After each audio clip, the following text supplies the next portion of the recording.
Friends, welcome to today சமையல். இன்னைக்கு நம்ம டுடே சமையல்ல எல்லாருமே கேட்டு வாங்கி விரும்பி சாப்பிடக்கூடிய தக்காளி மசியல் நல்ல மணக்க சுவையா எப்படி செய்யறதுன்னு பார்க்கலாம். இது நல்ல சூடான சாதத்தோடு பிசைஞ்சு சாப்பிடும்போது அவ்வளோ அருமையா இருக்கும். இட்லி தோசை கூடயும் தொட்டு சாப்பிடும்போது ரொம்ப அருமையா இருக்கும். இதற்கு கூடவே ஒரு இணையான சைட் டிஷ் புடலங்காய் வறுவல் எப்படி செய்யலாம்னு பார்க்க போறோம். பொதுவாகவே குழந்தைங்களுக்கு புடலங்காய் வறுவல் அப்படின்னாலே பிடிக்காது. ஆனால் இந்த மெத்தடில் நீங்கள் செய்து கொடுத்து பாருங்க. புடலங்காய் வறுவல் அப்படின்னாலே கேட்டு வாங்கி சாப்பிடுவாங்க. அவ்வளோ சுவையாக இருக்கும். இதை இப்போ நம்ம எப்படி செய்யறதுன்னு பார்க்கலாம். முதல்ல நம்ம தக்காளி மசியல் எப்படி செய்யறதுன்னு பார்க்கலாம். அதுக்கு ஒரு குக்கரில் 1/2 கப் அளவுக்கு துவரம்பருப்பு, இது சரியாக ஒரு 70 கிராம் அளவுக்கு இருக்கும். தேவையான அளவுக்கு தண்ணி சேர்த்துட்டு ஒரு முறை அலசிட்டு அந்த தண்ணியை கீழே விட்டுருங்க. மறுபடியும் அந்த பருப்பு முழுகிற அளவுக்கு தண்ணி சேர்த்து மேலே ஒரு 1/2 இன்ச் அளவுக்கு தண்ணி இருக்கிற மாதிரி பார்த்துக்குங்க. 1/2 டீஸ்பூன் அளவுக்கு வெந்தயம், கூடவே ஒரு 3லேருந்து ஒரு 5 பல் அளவுக்கு பூண்டு, ஒரு சின்ன துண்டு இஞ்சி சேர்த்துட்டு இப்போ இதை நம்ம மூடி வச்சிடலாம். ஒரு 3லேருந்து 4 விசில் மட்டும் விட்டு எடுத்துக்கங்க.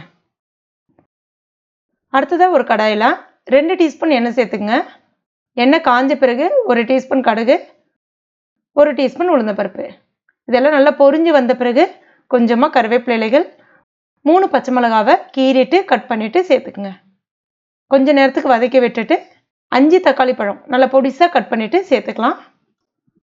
கூடவே இதற்கு தேவையான அளவுக்கு உப்பு, 1/2 டீஸ்பூன் மஞ்சள் பொடி சேர்த்துட்டு நல்லா அந்த தக்காளி பழம் வதங்கி வரட்டும். தக்காளி ஈஸியாக வதங்கி வர்றதுக்காக மூடி வச்சுருங்க. அப்பப்போ எடுத்து கலந்து விட்டுக்கலாம். இப்போ பாருங்கள், இந்த மாதிரி வதங்கி வந்த பிறகு நல்லா அந்த தக்காளி பழத்தை மசிச்சு விட்டுங்க. கரண்டியை பயன்படுத்தி நல்லா இந்த மாதிரி மசிச்சு விட்டுக்குங்க. இப்போ 1 டீஸ்பூன் சாம்பார் பொடி சேர்த்துட்டு ஒரு முறை கலந்து கொடுத்துக்குங்க. அடுத்ததான் நம்ம ரெடி பண்ணி வச்சுருக்க துவரம்பருப்பை கரண்டியை பயன்படுத்தி நல்லா ஒரு முறை கலந்து விட்டுட்டு சேர்த்துக்கலாம். கூடவே தேவையான அளவுக்கு தண்ணி கொஞ்சம் சேர்த்துட்டு அட்ஜஸ்ட் பண்ணிக்கங்க. இப்போ கூட ஒரு 2 பெருங்காயம், அதாவது சின்ன கட்டி பெருங்காயம் 2 பெருங்காயம் மட்டும் சேர்க்குறேன். உங்ககிட்ட பெருங்காய பொடி இருந்ததுன்னா கடைசியாக சேர்த்துக்கலாம். இப்போ இதை ஒரு 5 நிமிஷத்துக்கு கொதிக்க வச்சுக்கோங்க. அவ்வளோதான், நல்லா கொதிச்சு வந்திருக்கு. நல்ல மணக்க சூப்பராக ரெடி ஆகிட்டு இருக்குது. நல்ல ஒரு வாசனை வந்துட்டு இருக்குது. இப்போ இதில் நம்ம கொஞ்சமாக கொத்தமல்லி இலைகளை தூவி விட்டுக்க வேண்டியதான். அவ்வளோதான், தக்காளி மசியல் ரெடி ஆகிடுச்சு.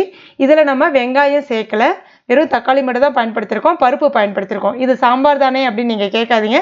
தக்காளி நிறைய பயன்படுத்தியிருக்கோம், புளியும் கிடையாது. கண்டிப்பாக ட்ரை பண்ணி பாருங்கள். இந்த மெத்தடில் ரொம்ப சுவையாக இருக்கும். சாதத்து கூட போட்டுட்டு கொஞ்சமாக நெய் விட்டு சாப்பிடலாம், இல்லைன்னா நெய் இல்லாமலும் சாப்பிடலாம். ரொம்ப அருமையாக இருக்கும். இதுக்கு நம்ம ஒரு சூப்பரான சைட் டிஷ் புடலங்காய் வறுவல் எப்படி செய்யறதுன்னு பார்க்கலாம். இது செய்யறதுக்கு முதல்ல ஒரு கடாயில் 2 டீஸ்பூன் எண்ணெய், 1/2 டீஸ்பூன் கடுகு, 1/2 டீஸ்பூன் கடலைப்பருப்பு, 1/4 டீஸ்பூன் சீரகம். இப்போ இதெல்லாமே பொரிஞ்சு வரும்போது கொஞ்சமாக கருவேப்பிலை இலைகள் சேர்த்துட்டு ஒரு சின்ன சைஸ் வெங்காயம் பொடிசாக கட் பண்ணிவிட்டு அதையும் சேர்த்துட்டு அந்த வெங்காயம் கொஞ்சம் நல்ல நிறம் மாறி வர அளவுக்கு வதக்கி விட்டுக்கலாம். இப்போ பாருங்கள், இந்த மாதிரி வதங்கி வந்த பிறகு ஒரு 350 கிராம் அளவுக்கு புடலங்காய், அதாவது 2 மீடியம் சைஸ் புடலங்காவை மேலே அந்த வெள்ளை போகிற அளவுக்கு நீக்கிட்டு உள்ளே இருக்கக்கூடிய அந்த இதையும் நீக்கிட்டு இந்த மாதிரி கட் பண்ணி எடுத்துருக்கேன், சேர்த்துக்கலாம். கூடவே இதற்கு தேவையான அளவுக்கு உப்பு, எண்ணெயிலே ஒரு 2லேருந்து 3 நிமிஷத்துக்கு வதக்கி விட்டுக்குங்க. அதுக்கப்புறம் மூடி வச்சிடலாம். அப்பப்போ எடுத்து ஒரு முறை கலந்து விட்டுக்கிட்டே இருங்க. அந்த எண்ணெயிலே இந்த புடலங்காய் வதங்கி வரும்போது கொஞ்சம் கூட அந்த புடலங்காயிலேருந்து உங்களுக்கு ஒரு மாதிரி ஸ்மெல் அந்த மாதிரி எதுவுமே வராது. எல்லாருமே கேட்டு வாங்கி சாப்பிடுவாங்க. இப்போ பாருங்கள், கிட்டத்தட்ட ஒரு 85% அந்த காய் நல்லா வெந்து வந்திருக்கு. இப்போ இதில் 1/2 டீஸ்பூன் மிளகாய் பொடி, 1/2 டீஸ்பூன் கொத்தமல்லி பொடி, 1/4 டீஸ்பூன் கரம் மசாலா பொடி, 1/4 டீஸ்பூன் மஞ்சள் பொடி சேர்த்துட்டு லைட்டாக இந்த மாதிரி வதக்கி விட்டுக்குங்க. இப்போ கொஞ்சமாக உப்பு, கொஞ்சமாக தண்ணி, நிறைய சேர்க்காதீங்க, கொஞ்சமாக தண்ணி சேர்த்துட்டு அந்த தண்ணி இழுக்கிற அளவுக்கு அது நல்லா வெந்து வரட்டும். கொஞ்ச நேரத்துக்கு இதை பாருங்கள், இந்த மாதிரி தண்ணி எல்லாமே நல்லா இழுத்துட்டு இந்த மாதிரி தனித்தனியாக வர ஆரம்பிக்கும். ஸ்டவ்வை கம்ப்ளீட்டாக சிம்மில் வச்சுட்டு ஒரு 2 நிமிஷத்துக்கு மட்டும் விட்டிங்கன்னா இந்த மாதிரி உங்களுக்கு கிட்டத்தட்ட ஒரு லைட்டாக மேலே ஒரு மொறுமொறுப்போடு இருக்கும். அந்த வெங்காயம் எல்லாமே நல்லா வதங்கி அந்த புடலங்காயும் நல்லா வதங்கி இந்த மாதிரி உங்களுக்கு சூப்பராக ரெடி ஆகிடும். ரொம்ப சுவையாக இருக்குங்க. யாருமே வேண்டான்னு சொல்லவே மாட்டாங்க. எங்கள் வீட்டிலலாம் புடலங்காய் சாப்பிடவே மாட்டாங்க. இந்த மாதிரி செய்து கொடுத்தா ரொம்பவே கேட்டு வாங்கி சாப்பிட்டாங்க. ரொம்ப அருமையாக இருந்தது. கண்டிப்பாக ட்ரை பண்ணி பாருங்கள். சாம்பார் சாதம், இந்த மாதிரி தக்காளி மசியல், வெரைட்டி ரைஸோடலாம் தொட்டு சாப்பிடும்போது அவ்வளோ அருமையாக இருக்கும்.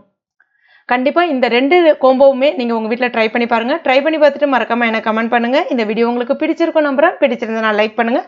உங்கள் நண்பர்கள் மற்றும் ஃபேமிலி மெம்பர்ஸ் கூட மறக்காமல் ஷேர் பண்ணிங்க.